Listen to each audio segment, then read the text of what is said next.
Merci infiniment, monsieur.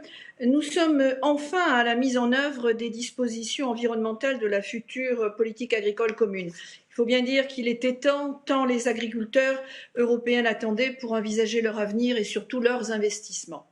Il est assez scandaleux de constater que plusieurs années ont été perdues en discussions souvent éloignées des agriculteurs dans le but d'un verdissement dogmatique et sectaire qui, lui, s'est révélé être plutôt dans l'intérêt des seuls industriels de l'agroalimentaire ou ceux de l'énergie.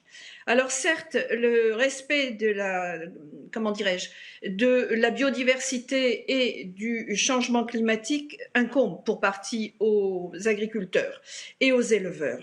Mais pour autant, nous ne devons pas les contraindre, nous devons les soutenir et ne pas mettre leurs revenus en danger, comme dans le récent rapport de la ferme à la fourchette qui a prouvé par certains aspects une baisse potentielle de plus de 10% de leurs revenus. Alors nous soutenons ces plans nationaux et les différents critères environnementaux et tangibles qu'ils auront à développer.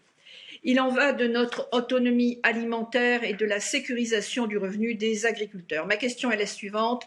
Comment la Commission compte-t-elle œuvrer pour assurer le respect des décisions nationales? Je vous remercie.